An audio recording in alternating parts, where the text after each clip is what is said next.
Okay, we're ready. Smiles everywhere. Feels good, doesn't it? Feels good to know that you actually do have power. It feels good to realize that, yes, you create everything in your own life. And it's good to know that everything that you've created can be changed. There's nothing that can't be different if you choose. Success is really just a decision away. When you have the attitude, I'm going to do it, that's it, period, and you know you have the power and you know all you have to do is focus on what you want and feel good about it with anticipation as if you've already received it, and start jumping up and down with happiness. You are broadcasting, you are transmitting a frequency with power and intensity. And if you broadcast that frequency consistently, it will attract like-minded thoughts that give you like-minded feelings, and it will attract into your life exactly what you're transmitting. And what will be attracted into your life are circumstances, events, situations, experiences, and people that match that vibrational frequency, which means you will have in your life the emotions or the feelings that you are broadcasting. And you will have in your life the things in which you desire, in which you are focusing on, in which you are broadcasting, because that thing, that thought of a thing, is a vibrational frequency. And when you attach an emotion to it, you start getting other circumstances and events that give you the same emotional feeling as well as the thing that you're focusing on. Isn't that exciting? Isn't it exciting to know that no matter what happens in your life, there's no such thing as something bad?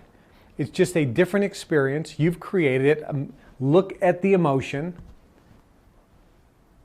And if you like it, fine.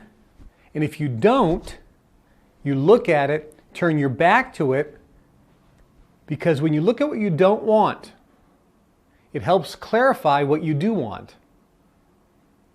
What most people do is they keep thinking about and focusing on what they don't want. They think about what they don't want. They think about the lack of what they want, which means they're thinking about not having it. So they think they're thinking about what they want, but not. They're thinking about that they don't have it, and they're talking about that they don't have it. Why don't I have more money? Why don't I have more money? Why don't I have more money? I should have more money, but I don't have any money. I want money, but it's not here. I don't have money. Why can't I have more money? You're focusing on the fact that you don't have money and it's not coming in and it's hard to come in and nothing works out your way, and that's what you're creating. You know what your thoughts are by how you feel. If you're feeling good every day, no matter what the situation is, guess what? That's the vibration that you are broadcasting, and more thoughts will start coming in, and you feel better and better and gooder. And then the physical manifestation starts coming in, and you start seeing events, circumstances, and situations which reflect that, which give you that feeling. That's how it works. Now, let me give you a little trick to helping you feel good. It goes both ways. When you feel really, really good, your body changes. Your posture changes. When you're feeling really, really good, you stand tall, your head's up, you smile, your shoulders go back, you have a spring in your step, you skip, you whistle, you hum, you sing, and your body is moving and flowing with power and confidence. Well, guess what? When you're feeling bad, your body begins to change as well. Your shoulders get slouched, you begin to hunch over, you walk a little slower, you frown, your voice changes, it gets lower, tired, depressed, annoyed, fearful, Oh my, oh my, oh my.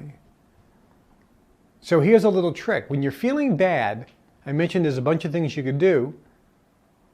Go for a walk and so forth. But one little trick is just instantly change your physiology. Because if you're ever feeling bad, you'll notice all those things. You're slouching, you're bent over, you're not walking with the spring in your step. So just change the physiology. Just say, wait a minute, I'm feeling bad. Okay, let me throw my shoulders back. Let me put a smile on my face. Just put a smile on your face. And you feel better. Instant. Oh yeah, everyone's looking like, wow, yeah, like instantaneous. Throw your shoulders back. Start a little bounce in your step. Whistle. Hum. Sing. That's why we say dance. Start moving your physiology, and all of a sudden your emotions change. And when your emotions change, that means internally your focus, your thoughts have changed. And you're now thinking about things that you want, good thoughts, and now you're vibrating good feelings. And that means you're going to be attracting more good feeling thoughts and more good feeling thoughts and more good feeling thoughts. Your positive ball of energy is growing, your negative ball of energy is going down. And that's how it works. The key element is always feel good all the time. Because you get what you think about most of the time. Which is why when you really, really, really, really want something, you're obsessed with it, you're thinking about it all the time. But the difference is most people think they are thinking about what they want, when in fact they're thinking about the fact that they don't have it. They're thinking of the lack of it. You know which way you're going based on how you feel. If you feel anticipation, happiness, joy, if you feel as if you've already received it, you can taste it and feel it, it's already yours, baby. That's when it's flowing into you. That's when you're broadcasting at full power, at full intensity. There's no resistance on the lines. And that's when law of attraction is bringing in, and that's when the universe is doing everything like you wouldn't believe and you can't even see behind the scenes. All the stuff off your radar. 99.9% of the things are off the radar screen. You can't see them, you can't imagine them, you can't even imagine what they are. You can't even begin to dream of what they could be. But there are trillions of bits of data and information and particles being flowed and moved and adjusted in all these different scenarios and variables. And it's all being done to work to get what you want. It's a law. It has to happen. It is the law of attraction. It is pulling it into you, and it will come. More thoughts will come to you first, and you'll feel better and better, and then the physical manifestation will occur. Make sense? Good. Now, a couple elements, questions that come up at the break. How do I handle disappointment or failure? Or when somebody says no. When you're making money or in life or in business, you will have what's called disappointments. You will have experiences which you want to go one way but don't, and you get a feeling of disappointment. Or you're trying to do something and you fail and you feel bad. Or somebody says no to you and you feel bad. Now, the reason you feel bad is based on your habits. A situation that doesn't turn out the way you want, you say that's a disappointment. When you do something and it doesn't work, you say it's a failure. When somebody says no, you feel bad because you think you're not getting what you want. The reason you feel bad is because your focus goes to the lack. Your focus goes to the thought that you're not going to get what you want, the lack of what you want, the fact that you don't have what you want. Therefore, you feel bad. And that happens because it's a habit. Neural pathways have been drilled into you, into your brain, and it's a habit out of that ball of negative energy. The fact is, if you look at the people who are operating using this technology at the highest levels, like many of the people here that you've met, we don't. If you ask us, how do you deal with disappointment? We say, Well, I don't feel disappointment. Well, how do you deal with failure? They go, well, we don't have failure. You mean you succeed in everything? Well, think about it. Thomas Edison. He, quote, failed 10,000 times trying to create the incandescent light bulb. But if you asked him, you failed 10,000, and they did, they asked him when he was alive, you failed 10,000 times when trying to create the incandescent light bulb. He said, no, I didn't. I successfully found 10,000 ways it would not work. You see, he understood that every time he found a way it wouldn't work, he was getting closer to his ultimate success. So what you would call as a failure and you would feel bad, he looked at as a success. Wow, this doesn't work. I'm getting closer. Do you understand that? That's the habit that people who use this technology at the highest levels utilize. A disappointment is something that doesn't turn out exactly the way you think it should. So you're disappointed.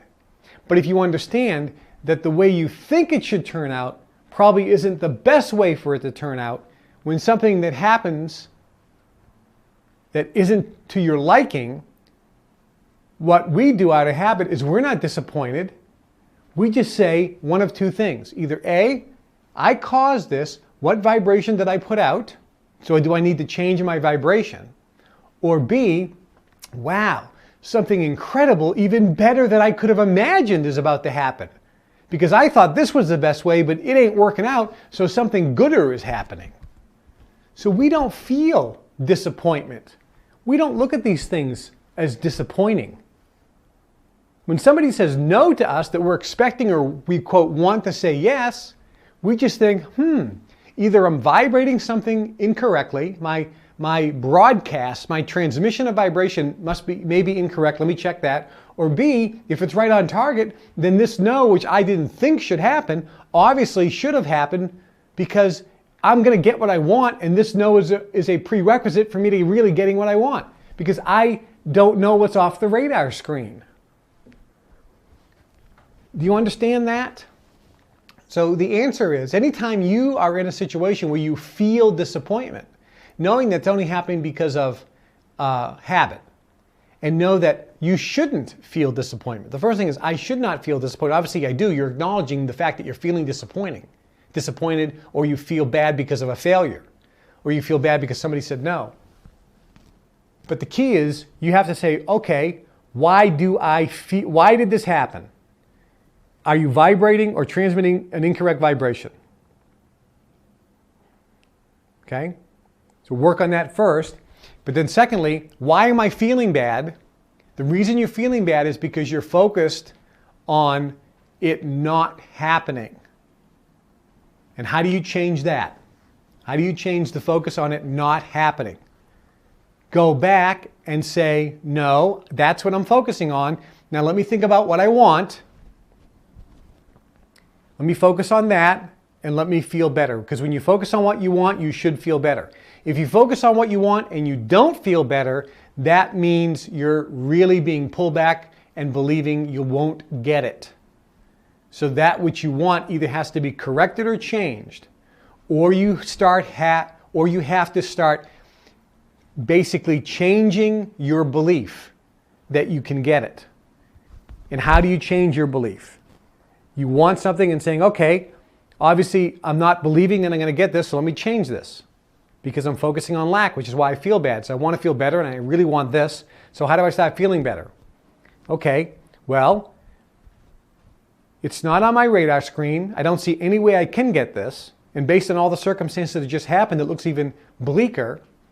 But that's okay. I don't have a time limit on it. And I'm not putting any pressure on it. Other people get this. Well, if other people who are less intelligent than me, less worthy than me are getting this, then certainly I can. So I'm sure at some point I'll get this. And you start feeling better. You start moving again into the direction. The ultimate point you want to be is, oh, I'm absolutely getting this, not even a question, not an issue. But you may not be able to get at that point right away. You may be able to only go up one step at a time. You need to move your emotions. Remember, the ideal scene is that you feel great all the time, but the real focus is that you feel better than where you are all the time. So no matter what you feel, you're just trying to feel a little better. Just move yourself and feel a little better. And if you can't do it with your own thoughts, and you really feel bad, then use the Callahan technique or the Gary Craig technique, the tapping. And if you're doing all the things on the list that we gave you, this may be a great time for you to put on a CD and listen to your favorite song, or go for a walk, or read a book, or listen to one of our CDs, so you can start changing the way you feel. And that'll get you out of that funk. Same thing with criticism. How do you handle criticism? When somebody criticizes you, when somebody says something bad, you may have so many neural pathways and habits that have been ingrained that when somebody criticizes you, you cringe and you feel horrible. Well, what I would suggest is anytime somebody criticizes you, if you feel horrible, you instantly use the Callahan technique. You instantly use the Gary Craig technique and blow out that neural pathway. Change the neural pathway, because that's what the technique does. And it blows out that habit. So the next time somebody criticizes you, you won't feel that bad at all, if at all. Because if somebody's criticizing you, you shouldn't feel bad at all. It should be completely a non-issue. A guy can look at me and criticize me from night and day, and I'm just looking at him going, you know, that's fine. I mean, that's the way you think. But the way you think doesn't affect the way I think. And the way you think doesn't affect what happens in my life. I create my reality, and that's fine. And if somebody is criticizing me, I will listen, because maybe he's pointing out some things that I don't see, and maybe there's some things that I can do better. So I'm not offended in any way. But see, that's the habit that I have. Those are the neural pathways. But if you get even the slightest amount of criticism, you may cry, you may get upset, you may get beet red, you may feel horrible. The reason that's happening is because it's basically activating all of the neural pathways and all of the negative energy that has been there around criticism. And so yes, you can now focus that and start changing little by little the neural pathways to get new habits using the technique of focusing on what you want and rationalizing how this is, you know, this is a criticism. This is, you rationalize by saying, that's what he thinks. What he thinks doesn't affect me. Even if everything he says is right, doesn't affect me. But you may still feel horrible as you're doing this. So again, the Callahan technique is the most effective way and the quickest way to start changing those neural pathways and habits. Anytime you feel bad for anything, your lover leaves you and you feel horrible, use the Callahan technique. You got bad news and you feel horrible, use the Callahan technique. See, anytime something happens and your state changes from a good state to a horrible state, all that means is you have so many neural pathways that have been established in the brain and so many patterns that have been ingrained in you, and so much negative energy that is now activated when that situation happens. You need to get rid of them. You can get rid of them by using the Callahan technique instantly, or you can focus and spend 1, 2, 3 minutes, 5 minutes, and start using your own mind to say, my focus by law of attraction is being pulled here, so I feel horrible because now I'm feeling lack and I'm vibrating that which is not who I am. All my hopes, dreams, and desires are the vibration that's part of me, but I'm vibrating now something different that doesn't line up, or I'm vibrating that I won't get it, or that I don't have it now, making me feel horrible. So criticism or any of these things that are keying in just tells you that you have a lot of big ball of black negative energy, which you're going to have to diminish. And every time, and some of you for the next 30, 60, 90 days could be using a Callahan technique almost every day, because you have so many different things that come into your life which activate different parts of this big black blob of energy. And you need to disempower it. You need to make it dissipate. You need to make it go away. And you need to basically fill up all those existing neural pathways and patterns and start establishing new ones. Make sense? All right, let me talk about a couple other key issues here when it comes specifically to making money. A key issue, which we addressed, but I want to hit it again, is focus. We talked about obsession. We talked about a chief aim. We talked about you get what you think about most of the time. Therefore, it's to your major advantage to have focus on one major thing as your chief aim, so that most of the day, most of the time, you're focusing on that in an obsessive way. You're thinking about it all the time as if it absolutely, positively, 100% is already yours. And when you do that, you will feel amazing. If you're thinking about it and you're feeling bad, that means your shift is on the lack of it, or doubt and disbelief have crept in, which means it is not going to come in. So you have to shift back to feeling really, really good. But focus is a key. And the reason I bring this up is most people who are trying to make money sometimes don't put any focus on anything. They are running around with no focus, working on 50 different projects. And every time a new exciting idea comes by, they jump on that one. And they're not putting any focus or attention on anything long enough for it to germinate. If you plant a seed, you have to water it and cultivate it and fertilize it, and water it and cultivate it and fertilize it, and water it and cultivate it and fertilize it before it grows. Same thing here. When you're out there putting a vibration that you want something to succeed, or money, and you're putting attention on a particular project, and all of a sudden a new project comes along and you're now putting attention on that, you're taking attention off the first one, you're not getting any focus. You're not basically thinking about anything long enough for it to really attract into your physical existence. You get what you think about most of the time. So focusing on a chief aim is vital. Focus. I see this all the time. And I can see it because people who ain't focused aren't getting the results, and therefore they start getting frustrated, start feeling bad, they're vibrating bad, and it's a spiral downward. They're never going to turn it around. Ever. Because they're not focusing on anything. And then all of a sudden their shift is now they keep thinking about what they don't want to happen, or they keep thinking about the fact that they don't have what they want, the lack of it, and therefore they get more of that. Nothing. That makes sense? Now, a question that came up too at the break was, how long do I do something? At what point should I quit and move on to something else? And it's an excellent question, because if you're focusing on making money and an opportunity comes around and you start putting time and effort into this opportunity, but all of a sudden another opportunity comes around, do you stop the first activity and start this new one because it looks ultimately better, realizing that perhaps that first opportunity was just a stepping stone for you to move on to the next one? At what point do you stop or quit? You know, there's a saying, stop throwing good money after bad. And the answer is real simple. If you're doing something and it is in line perfectly with your thoughts, you will be having so much fun doing the activity.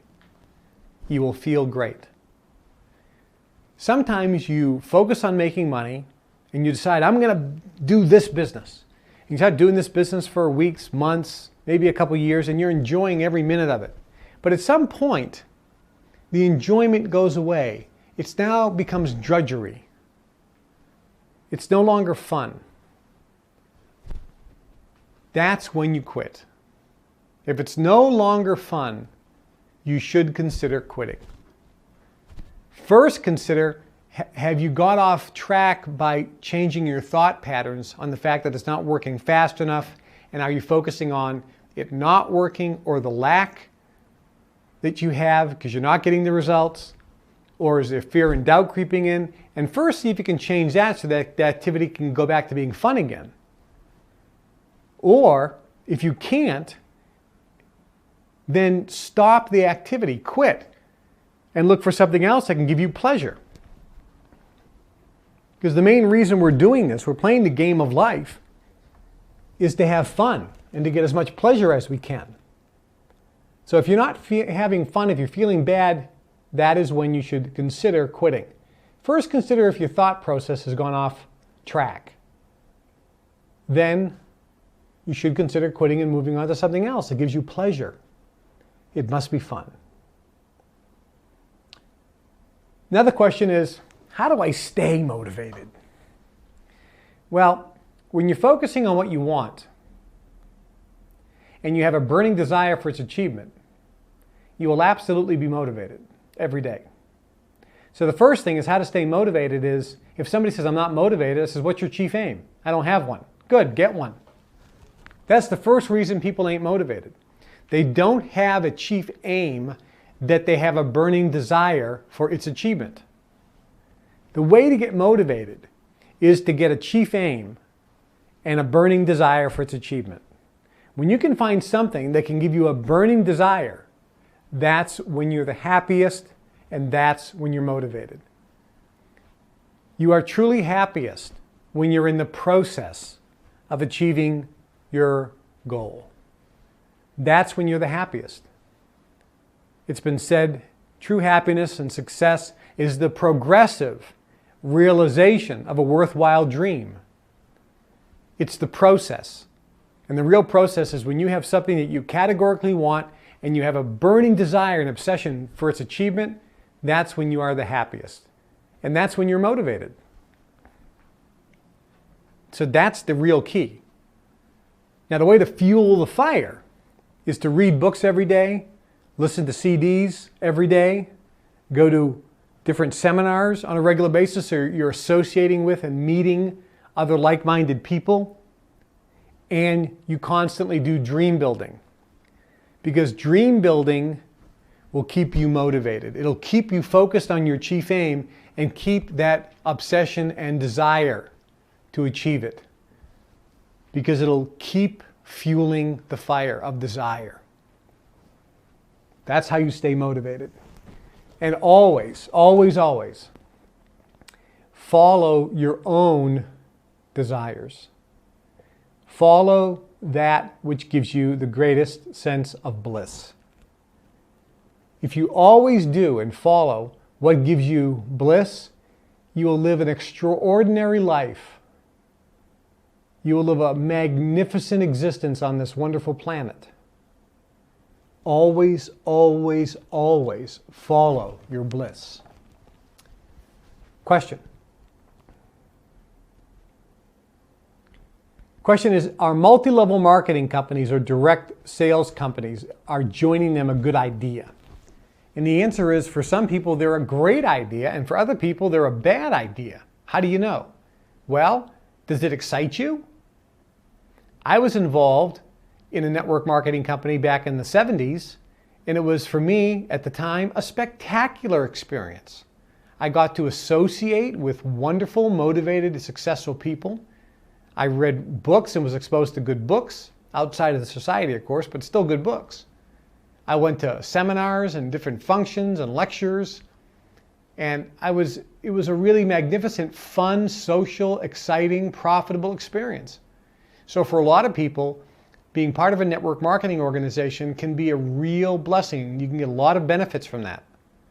A lot of benefits. And you can make a lot of money in many of them. They're all over the world. There's lots of them. And they're very, very attractive and effective. But for some people, it's a horrible experience because doing that is not following their bliss. So there's no right or wrong here. You follow your own bliss. Yeah, people make a lot of money in them, and some people don't make any, based on themselves and whether they're using these techniques or not, and a lot of other factors. So it's something you should consider. The global information network that we're launching is first and foremost to give people information so they can apply this knowledge from the societies in their real life. But that global information network also will have a network marketing element where we believe it'll be a global operation launching soon, and people can get into that. And we believe for some people it'll be a wonderful opportunity. For others, they would have no interest in it. They'll just join for the information. But for those who want to take advantage of the business opportunity aspect and the money-making opportunity aspect, we think it'll be something that people can make millions and millions of dollars a year in residual income, ongoing income, without putting forth a lot of effort. And they'll develop some pretty substantial permanent incomes, residual incomes, money that comes in month after month, in potentially in the millions. So look for that as well. Question?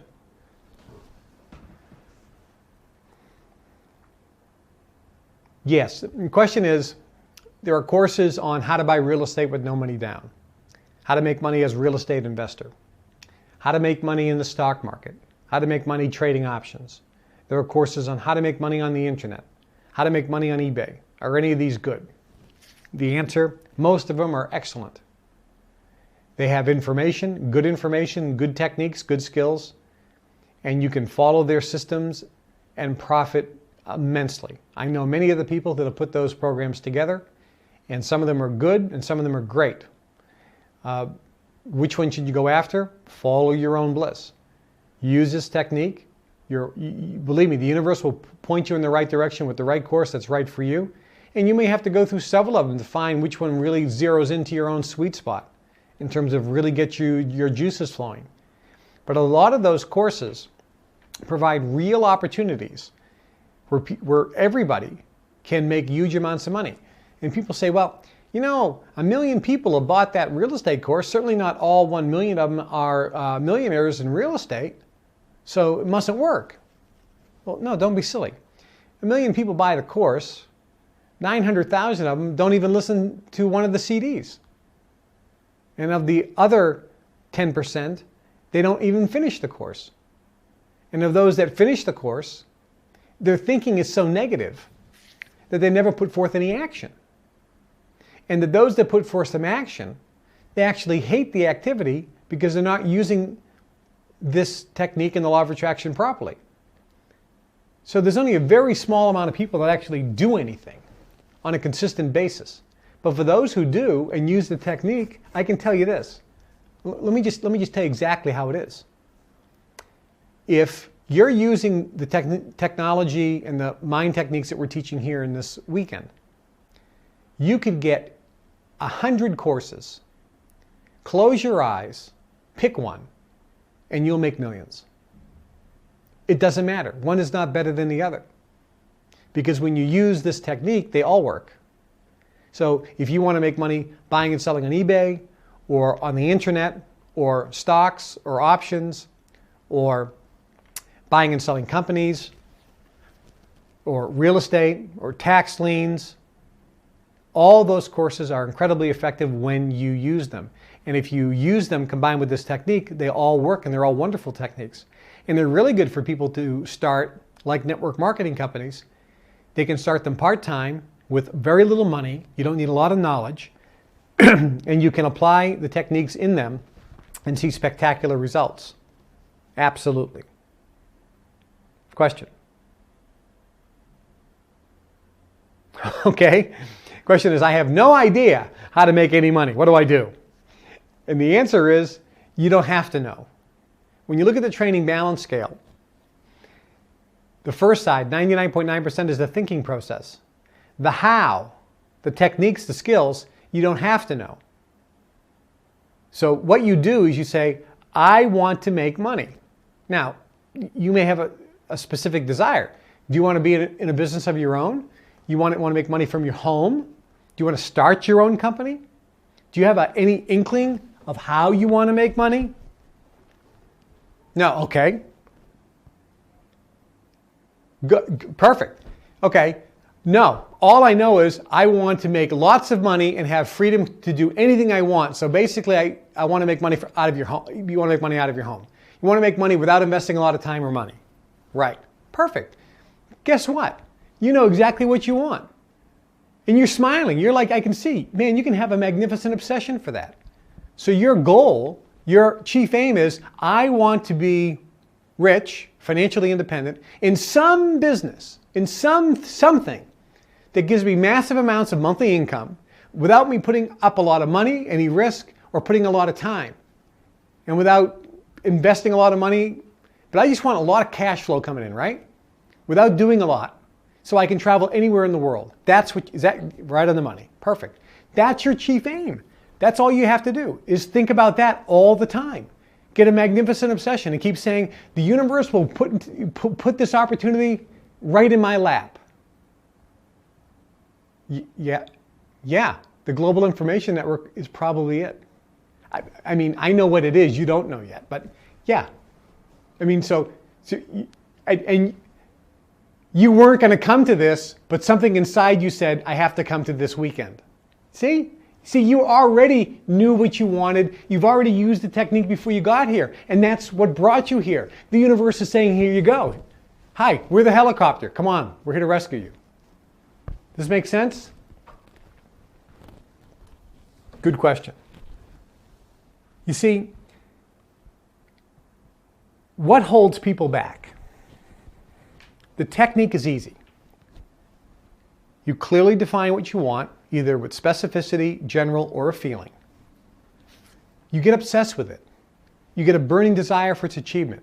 You want it more than anything, which causes you to think about it all the time. And when you think about it, you feel good, and you have anticipation, and you think about it all the time, and you say, I don't know how it's going to happen. I have no clue. It's not on my radar screen. Based on the information on my radar screen, I couldn't even imagine how this is going to occur. But I know it will, at the right time for me. That's the technique, that's the power. And then things start coming in. The block is that all of the patterns, the neural pathways and habits that you've established, all the negative thoughts have attracted more negative thoughts, and you're walking around with this big ball of negative energy which has huge magnetic power. And anytime you start thinking positive, anytime you start thinking outside of that negative pattern that you have in the past, that negative pattern keeps pulling you back. And really what it comes down to is you start doubting and you start putting limitations on yourself. Remember Henry Ford, whether you think you can or if you think you can't, either way, you're right. See, an elephant, you know how you train an elephant? Do you ever go to a circus and see these big, powerful, magnificent beasts? And they are chained up with what looks like a relatively small chain around an ankle. One ankle. And this chain around the ankle goes into a stake in the ground. And it doesn't look like it's in cement. Sometimes they just pound these stakes in the ground. And the elephant is just standing. He's not trying to get away. And anytime he feels the slightest pressure on this chain, if he moves his leg and there's the slightest pressure, he just instantly stops. And I was watching this one time and I thought, this is goofy. I'm sure this magnificent, powerful animal could just pull his leg and it would yank that stake right out of the ground. So I talked to one of the guys at the circus and I said, can't that elephant just like yank that stake out of the ground? And the keeper said, yes and no. He has the power to do it, but he can't do it. I go, what do you mean? He goes, see, the way elephants are trained is when they're very small, we put a identical chain around their ankle, one ankle, with an identical chain. But what we do is we don't put it to a stake in the ground. We bolt the chain into cement. So no matter how much effort the elephant puts into trying to escape, he can't escape. And you watch these little baby elephants, they will struggle, they will pull and pull and pull, day after day after day, week after week after week. They will pull trying to escape, and then one day they give up. And they realize that there's no way, no matter how much effort they put, that they can't escape. He goes, the elephant's trained at that point. All you have to do is just tap a stake in the ground, because the moment the elephant moves his leg, he doesn't even move his leg because he's given up. But if he does move his leg and he feels the tightening of the chain, he instantly quits. So that's why The big mammoth adult elephant, which has, 100 times more power than the baby, doesn't even try, even though he could, because he doesn't know it. He's an elephant. You see, the elephant is chained there in his mind. The chain means nothing. Harry Houdini. There's a great story about the escape artist Harry Houdini. He used to go around the world and do magic shows. And in order to drum up business for a show, he would do some publicity stunts. One of which was he would walk into the police station in the town where he was doing this show. And he would challenge the officers to put him in handcuffs and lock them in their best cell. And if Houdini could walk in just with his street clothes on, he guaranteed that he could escape. And he escaped from every cell all over the world. Well, one time in Cologne, Germany, they had built the most technologically advanced and secure maximum security cell anywhere in the world, so they proclaimed. And they said, this is a cell that is inescapable. The lock cannot be picked. Nobody can get out of this cell. It is the best cell anywhere in the world. So Houdini went and challenged the police department, got lots of publicity, lots of cameramen were there, all the newspapers. This is before TV. And Houdini went in, they locked him in the cell and they left. Well, what most people didn't know was Houdini was a master locksmith.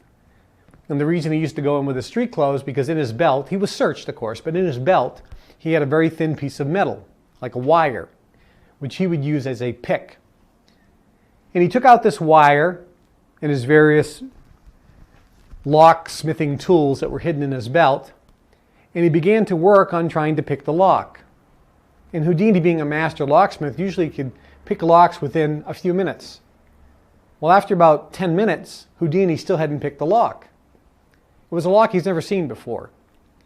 So he began to work and work and work, and another 15 minutes passed and he still hadn't picked the lock. While the ultimate confident Houdini was now becoming less confident in his abilities. And he began to try to work this lock and work this lock for another half an hour and still couldn't pick the lock. 1 hour later, he was furiously working on this lock. He was dripping with perspiration from head to toe. And he was physically, mentally, and emotionally exhausted. Over an hour he has been working and he was unable to pick the lock. And he virtually collapsed against the cell door, which sprung open. You see, with all the fanfare, with all the press that was there, the police department shut the door of the cell, but they forgot to lock the lock. True story. Houdini, when you think about it, was locked in that cell for an hour, as securely as ever, because he believed it was locked. See, you and I are the same way. We put self-imposed limitations on ourselves. Whether you think you can or if you think you can't, either way you're right. The key is you don't have to know how. That is the key. The block that everybody has, every single person, when I sit down and I go, what do you want? 10% of the people, their problem is they don't know what they want. Maybe 20%. Either they don't know what they want, or the way that they're describing what they want is they're really describing what they don't want. Like, what do you want? Well, I want a relationship. Okay, well, what are you looking for in a relationship? Well, I want somebody who doesn't give me a hard time, who doesn't bitch and complain. Stop. You're focusing on bitching and complaining and giving you a hard time. What do you want? Well, I want somebody who, they don't even know what they want. So the first problem is, do you really know what you want, and is it clear enough? Can you really describe it? Because if you can't really describe what you want, then it's not clear. You can't put out a vibration for something that doesn't exist. Does that make sense? So 10 or 20% of the reason that people aren't getting what they want when I sit down with them is, A, they don't know what they want. It's not clearly defined. And if it isn't clearly defined, you can't put out a vibration of what you want when you don't know what it is. You need to know what you want. Do you understand that? You don't get in the car and start driving without knowing where you're going, unless you're just going for a drive. But in that case, you're going for a drive and you're just driving, but you know what you're doing. You must know what you want, and it must be clear. What do you want? I want money. Good, how much? I don't know. That's fine. What do you want the money for? Well, I just know I need money. Oh, good, for what? Well, stop! If you have to think about it, you haven't clearly defined your dream. I want money. How much? I don't have a specific amount. Okay? What's it for? I really don't have any specific requirements right now. Okay? So now we're talking to feeling. What do you want to feel around money? I want enough money to give me a sense of complete security for the rest of my life. No matter what happens, I will always be able to take care of myself, feed myself, clothe myself, and have a roof over my head. Okay, good. When you think about that, how does it make you feel? Fantastic. I know exactly what I want because I know exactly how I'm going to feel when I get it. That's what I want. Perfect. That's clear. Another person, you want money. Yeah, how much? I want $20,000 a month. Perfect. Guy, right on the money. Okay, how do you feel when you think about it? Well, I have no idea how I'm going to get it. Stop! You're focusing on, I don't know how. You with me? So the first problem people have is they don't know what they want clearly defined. If I were to ask you, what do you want?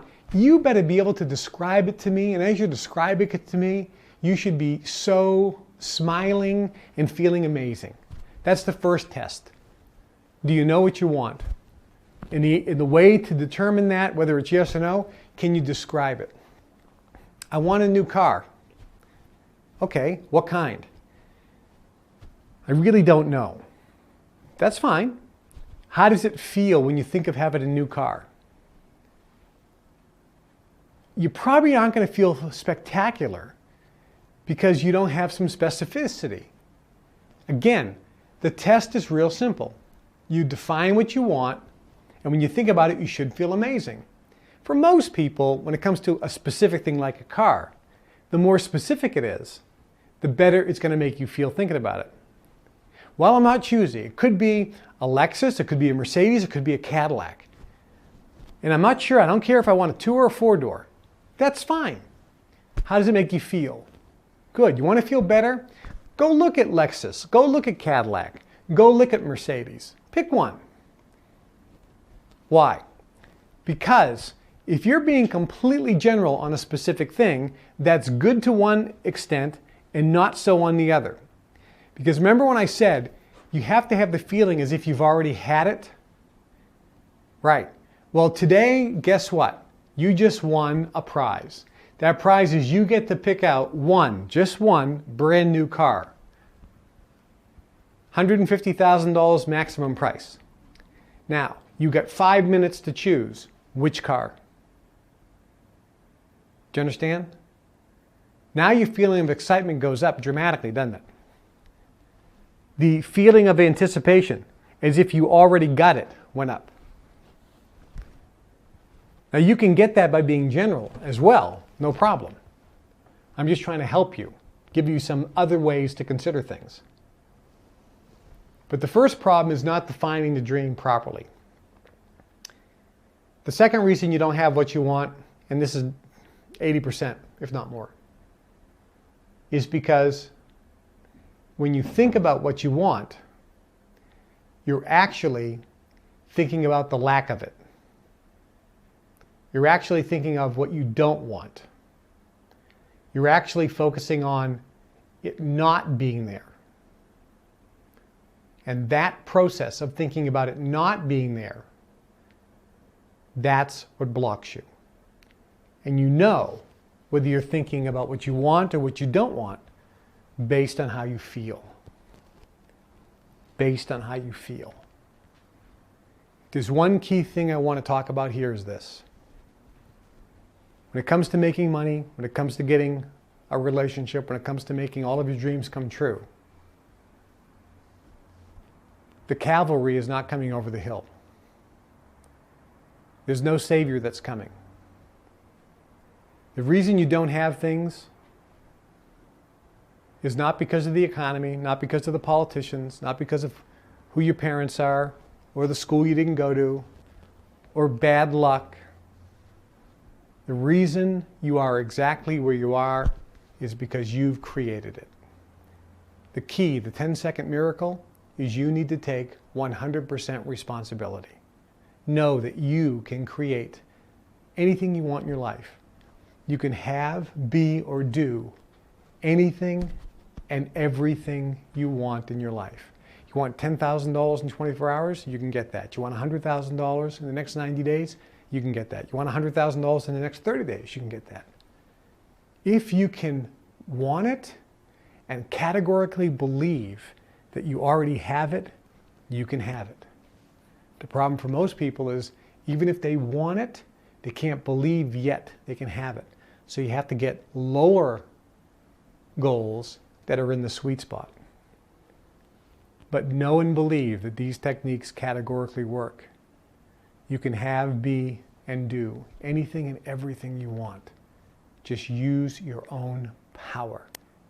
You have the creative power within you to make all of your dreams come true. We're going to go to the next CD, and for those in the room, we'll take a 5-minute break.